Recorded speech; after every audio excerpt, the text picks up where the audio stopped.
G'day viewers, welcome to the end of another week. We've all made it to Friday.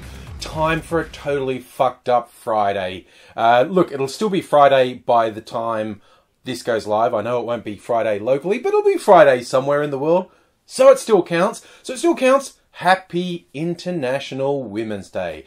Yes, I'm going to talk about a few International Women's Day stories on today's TFU Friday, and my psychic powers tell me the stupid is already emanating out there. The answer is November 19th. Now shut the fuck up. It's like, it wouldn't be an International Women's Day without people saying or doing ill-advised or possibly totally fucked up things. And there's a few to choose from around the world. The first one I noticed came from New Zealand. The New Zealand police tweeting a tweet they later deleted, saying, yes, women's empowerment, we've always been for it. Way back in 1941, we had Constable Edna Pierce run an internment camp for Japanese women and children who had been living in New Zealand in the lead up to the war. It's like, ooh, swing and a miss, boys, swing and a miss. See, this is a thing that misogynists, right-wingers generally, and just generally stupid people get wrong about feminism. Whether they're willfully misrepresenting feminism or too fucking stupid to know how wrong they are, there's this concept that feminism means saying women are always right. Women never do anything wrong. No, feminism is about taking apart structures that perpetuate bias against women, allowing women to compete evenly, and yes, recognizing women who do good things, because history shows us that women have often been pushed to the side and their achievements ignored or frequently stolen by men. A lot of big scientific breakthroughs, a lot of major inventions that are credited to men were actually from women or relied on women who were part of the team, but those women were written out of history. That's the sort of thing that feminism's talking about when it says lift women up and celebrate women. Saying, hey, way back in 41, we had a woman running a concentration camp.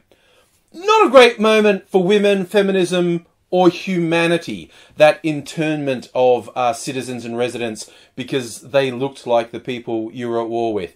So, yeah, nice try, NZ Police. Not quite getting there.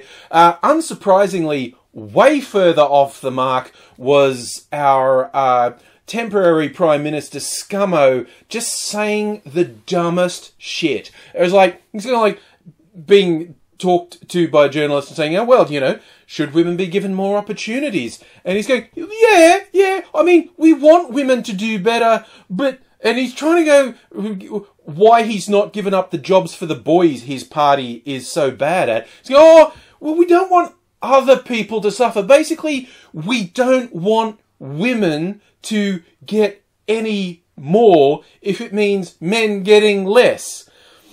So I guess Scummo's going to magically create more companies and more, government roles because...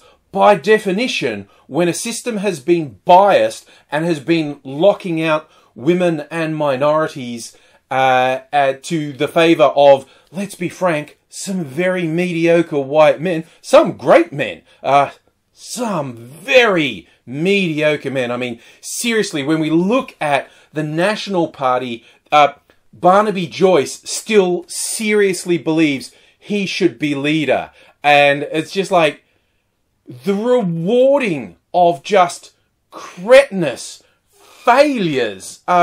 People who are hypocrites don't stand for anything except their own advancement. And you trying to tell me they got there on merit, not because it's an old boys club. It's absolutely ridiculous. And it's just like Scummo is so far out of his depth trying to say something intelligent. Now people are trying to corner him because Tanya Plibersek, senior Labor member, has announced that Labor will be making abortion free in public public holidays. Yes, we're going to have Abortion Monday. I've heard of worse ideas like Melbourne Cup public holiday and football public holiday. Why not? But no, public hospitals. Public hospitals will have better services for women who need abortion care. And they're trying to corner Scummo, who keeps trying to hide the fact that he's a ridiculous evangelical Christian. Now, a lot of people say, there's nothing wrong with a Christian being in power. Not in and of itself, but even other Christians, the overwhelming majority of Christians, if they knew the stupid fuckery that goes on in Hillsong and the bullshit that Scummo's into, they'd mock him, they'd laugh at him, or they'd be disgusted by the misogyny, homophobia and racism that's endemic in that church. But he keeps dodging. They're trying to get him, now that Labor's made this thing, he's going, what are you going to say, Scummo? And because he's going to say something that will be very unpopular with the electorate. So he's trying to get away with saying nothing because he's nothing. And the clock's counting down. It's going to be sometime in May. I don't think it's going to be before then. Federal election in May. I'm going to enjoy these people getting eviscerated. And look, let's go to obvious land, Trump land. Surely something really stupid happened for International Women's Day. Probably heaps of things. I saw one that was a bit surprising. There was a Finnish journalist, Jessica Aro, I think her name was, probably pronouncing it completely wrong. Apologies to Finland.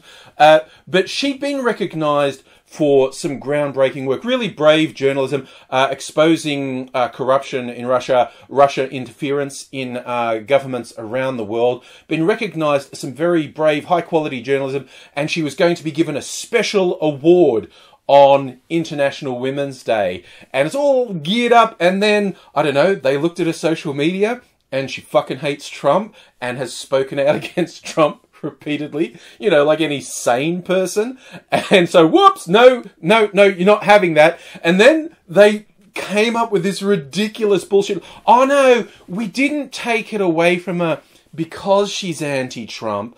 It was a mistake. We never meant to give it to her. Like, really? You're planning these awards and you accidentally tell people they're getting one. That's believable. I mean, the funny / horrible thing about this is this probably didn't even come from Trump, this directive. Like, Trump has got people so scared in the administration and the public service in the US, just with his vindictiveness and the vindictiveness of his cabinet, people are scared, not just to say something anti-Trump, like scientists are punished and losing their jobs simply for speaking out about climate change, something that anyone who actually adheres to science knows is real. And scientists have lost their jobs simply for saying, we need to address climate change in relation to this. And they've lost their jobs. So other people in administration roles have gotten hyper-paranoid about anything perceived to be anti-Trump. And, I mean, that's how fascism works.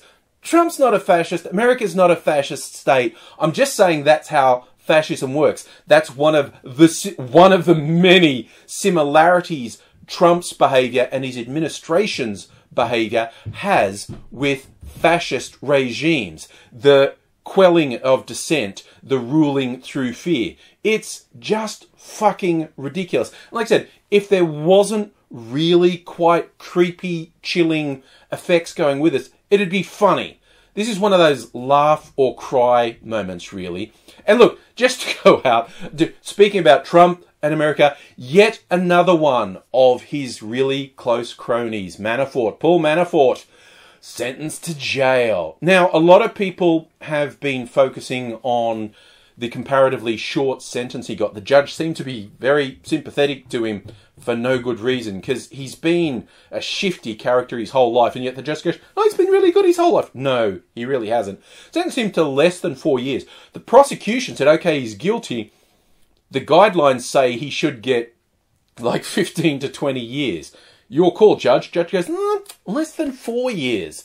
Look, the fact is, Manafort is old. Even a cushy prison, no prison's really cushy. But at his age, it ain't gonna be good. Plus, he has another conviction he's yet to be sentenced by, and that'll be sentenced by another judge. And that would be interesting to see how that judge goes. That judge can send him away for up to 10 years. That judge can say, serve the time concurrently or consecutively, which means, for instance, if this judge said, I'm sentencing you to 4 years, concurrently, which would mean he'd only serve 4 years in total. But if the judge said, I'm sentencing you to 4 years, but that doesn't start till after you've finished serving the other 4 years, he's away for 8 years. Either way, it honestly is not a good result for Manafort. He's guilty. He's going to jail. It's not going to be good for him.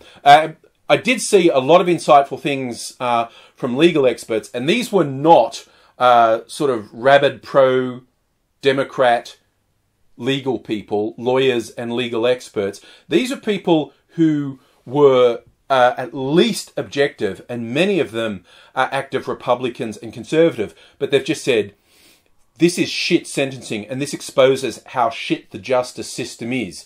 The rich white guy committed incredibly serious offences, goes away for less than 4 years. You get poor people, homeless people dragged off the street for property crimes of $100, get the same sentence or more. That it is very stark how the American justice system, not just America, but they seem to be worse than a lot of Western democracies.